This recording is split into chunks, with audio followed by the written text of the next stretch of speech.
ئەمە ڕەنگە بۆ دووهەم جار یان سێهەم جار بێ لە پاریس پایتەختی ڕۆشنبیری نەکەری فەرەنسا ئەوروپا و جیهانیش هێرش دەکرێتە سەر کورد و ئەم ئێوارەیەش چەند کوردێک کوژران و بریندار بوون. هۆکاری ئەمە چییە؟ بۆچی هێرش دەکرێتە سەر ناوەندە کولتوریە کوردیەکان؟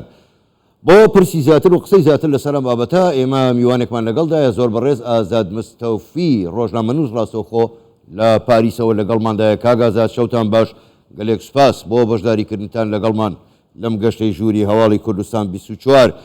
من دەمەوێت لەوێەوە دەست پێ بکەم بە خۆ دەزانی ئەمە یەکەم جار نییە کە هێرش دەکرێتە سەر کورد یاخود ناوەندە کولتوریەکان. پرسیارەکە بە دیاریکراوی ئەوەیە ئایا ئەم کەسەی کە هێرشەکەی کردووە بە ڕەگەز فەرەنسیە یاخود هەڵگری ڕەگەزنامەی فەرەنسیە؟ چونکە لەم حاڵەتەدا ڕەنگە پرسیارەکە بە جۆرێکی تر بێت. ئەوەی هەتا ئێستا دیارە و ڕاگەیەنەکانی فەڕەنسا هەر لە سەرەتای ڕووماڵکردنی ئەم ڕووداوە و باسی ئەەکەن بەس باسی ئەویان کردوە کە کەسێکی فەڕەنسیە لەوە زیاتر وردەکاریان نەداوە کە ئایا ناوی چییە، بەڕەچەڵک خەڵکی کوێیە و بۆ ڕێک هاتووە لە بەرامبەر ناوەندێکی کولتوری کوردی ئەم کردەوە تیرۆریستەی ئەنجام داوە. بەس ئەو نەوتوانەکە کەسێکی فەڕەنسیە. بەڵێ زۆر باشە کاک ئازاد، بەڕاستی ئەمە بۆ خۆی جێگەی پرسیارە.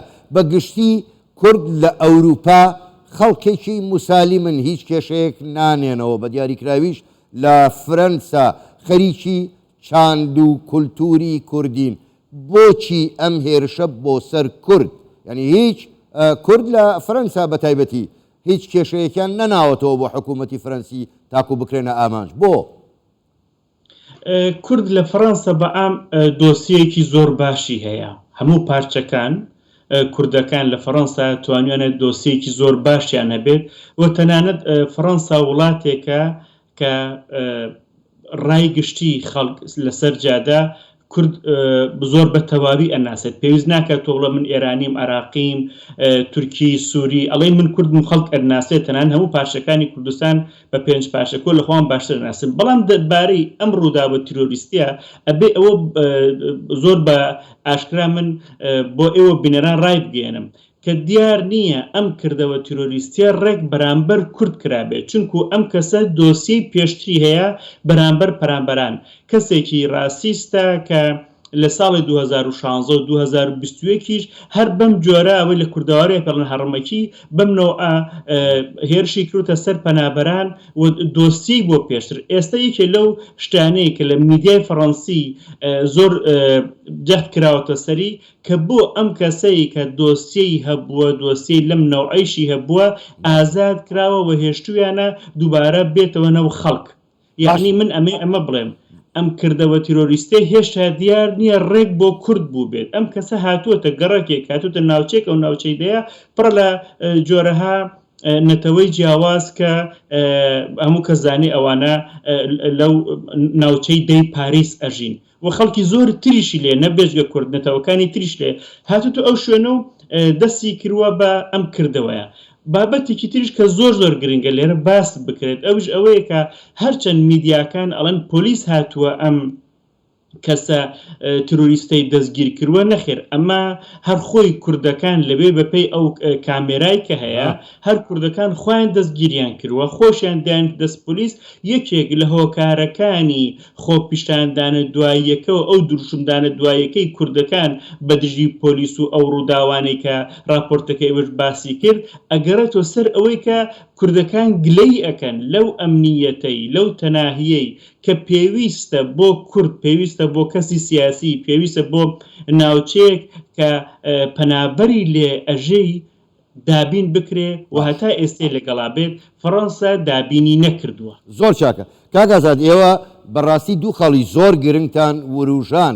یەکێکیان ئەو کەسە دەڵێ ئەو کەسە سەرڕایسیست بووە و پێشتر لە بەندیخانە بووە، کەواتە یاسای فەرەنسیش ئێوە دڵنیام شارەزاییتان تێیدا هەیە چۆن ڕێگا دەدا کەسێکی ڕێسست کە پاشخانێکی وای هەبێ کردەوەی تیرۆریستی ئەنجامدا بێ ئازاد بکرێ. ئەمە خاڵێک. خاڵی دووهەم چۆن پۆلیس نەیتوانی زوو فریاب بکەوێ بتوانێت دەستگیری بکە، هەر کوردەکان خۆیان دەستگیریان کرد. ئەمە جێگەی گومان نییە بەڕاستی؟ بێگومان جێگومانە و هەر ئەمەیشە بۆتە هۆی ئەوەی کە کوردەکان دشکردەوە لە خۆیان بنوێنن بەرامبەر بە هەڵسوکەوتی پۆلیس کە پۆلیس ئەیتوانی زووتر و باشتر هەڵسوکەوت بکات. ئەم کەسە کاتێک دوو جار بەم تاوانە گیراوە، دوو جار هاتووە تاوانی لەم شێوەی ئەنجام داوە، بێگومان لەژێر چاودێری پۆلیسا بە پۆلیس چۆن هێشتێکی بە ئاسانی دووبارە بێ کردەوەیەکی بەم جۆرە ئەنجام بدات. گلەی خەڵک نەبڵێ بەس بڵێ کۆمونیتەی کوردی، کۆمونیتەکانی تری لەسەر دام و دەستگای تەناهی وە پۆلیسی فەڕەنسا ئەمەیە کە زۆر کەمتر خەمن لەم بابەتە. باش کاک ئازاد، بەڕاستی دەبێت زۆر ڕاشکاوانە لەسەر ئەم پرسیاریان قسە بکەین و دید و بۆچوونی جەنابتان بزانم. بۆ خۆ دەزانی کورد لە هەر چوار پارچەی کوردستان دەیکوژن، دەیگرن، ڕاوێنێن، دەربەدەری دەکەن. کورد بە ناچاری هەڵاتووە چۆتە ئەوروپا، دەیەوێ هیچ نەبێ ژیانێکی شەرەفمەندانە و بە ئازادی بژی، دەی لەوێش دەیکوژن. کەواتە کورد بۆ چۆ هەڵێ بڕوا بۆ ناو مەریخ، بۆ چۆ بڕوە؟ ئەمە هەمووی ئەگەڕێتۆ سەر ئەو دەردی بێدەوڵەتیەی کە ئێمە هەمانە.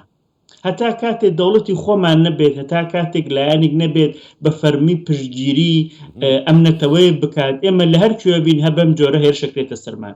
یەکێک لەو گومانانەی کە ئێستا ئەمڕۆ دروست بە دەربارەی ئەم هێرشە تیرۆریستیە ئەوەیە کە ئایا بەڕاستی ئەمە لایەنێکی ئێرانی لایەنێکی تورکی نەهاتووە هاندانێک بدات بەم تیرۆریستە کە ڕێک بێتە ئەو ناوچەیە. یعنی ئەگەرەکان زۆرن کە هێشتا ڕوون نەبووتەوە، بەڵام بێگومان کورد لە هەموو شوێنێک بەهۆی ئەو ئازادی خوازیەوە کە هەیەی ئەبێتە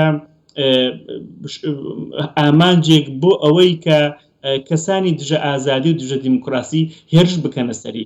ئەمانە نابێت بێتە هۆی ئەوەی کە کورد بێت کردداری بەم شێوە وڵام بداتەوە بچێتە ناو ئەو خانەوە. ئێمە هەتا ئێستا لە هەموو ئەم وڵاتانی ئەوروپا کە کورد هەیەوە زۆر زۆرش بە قووەت ئیشی کردوە، هەتا ئێستا توانیوێتی سیمایەکی مەدەنی لە خۆی نیشان بدات و بەرامبەر ئەم تیرۆرانە، بەرامبەر ئەم شتانەی کە کراوە، ئەمەیتر ئەم وڵاتانە خۆیان دام و دەستگای تەناهی و دادوەریان هەیە. دادوەری گشتی پاریس ئەمڕۆ یەکێک لەو کەسانە بوو کە زۆر بە توندی باسی ئەم بابەتەی کرد و بە تەواوی لەم بابەتەی کۆڵیەوە و بێگومان هەروە کە خۆتان مینتان سەرکۆماری فەڕەنسایش هاتە سەرخات تویتەکەی خۆی ئەوتان بینی کەسایەتیەکانی تر هەموو ئەمانە ئەزانن کە کورد لە ئەوروپاوە بەتایبەت لە فەڕەنسا خاوەن دۆسیەکی زۆر مەدەنیانەیە. زۆر باشە کاک ئازاد، کاتم زۆر کەم ماوە. دوا پرسیار ئێوە باسی بێدەوڵەتی کوردتان کرد، دەی باشە لە باشووری کوردستان ڕیفراندۆم ئەنجام درا لە 93 کورد دەنگی بۆ سربەخۆی و ئازادیدا، بەڵام هەڵوڵاتانی ئەوروپا بەفرەنساشەوە کە خاوەنی شۆڕشی فەرەنسی و ئازادیەکانی مرۆڤن ڕێگریان لە کورد کرد نەتوانێت دەوڵەتی خۆی دامەزرێنە. ئەی چ بکەیت کەواتە؟ ئەمە پرسیارێکە زیاتر لە بەرنامەیەک و لە چەند دەقەیەک و چەند خولەکێکی ئەوێت، بەڵام ئەمە نابێ ببێتە هۆی ئەوەی کە ئێمە نەڕۆین بە دوای داخوازیەکانی خۆمانە، نەڕۆین بە دوای ئەوەی کە دەوڵەتی خۆمان هەبێت، با هەموو دنیا دژی ئێمە بێت، بەڵام گرنگ ئەوەیە کە ئێمە بگەین بە هەدەفی خۆمان. هیچ کات ئەم وڵاتە زلهێزانە نانەوێت کورد یا هەر نەتەوەیەکی تر خاوەن وڵاتی خۆی هەبێت، ئەوان ئەوەی کە ئانەوێت مەبەستە ئابوووریەکانی خۆیانە. ئەوەیە کە لەم کاتەیە ئێمە ئەبێت بە دوای دەوڵەتی خۆمانەوە بین و چاومان لە زلهێزەکان نەبێت کە بەدڵی ئەوان ڕەفتار بکەین. زۆر باشە، زۆر بەڕێز ئازاد مستەوفی ڕۆژنامەنووس ڕاستەوخۆ لە شاری پاریسەوە لەگەڵ ما بووی.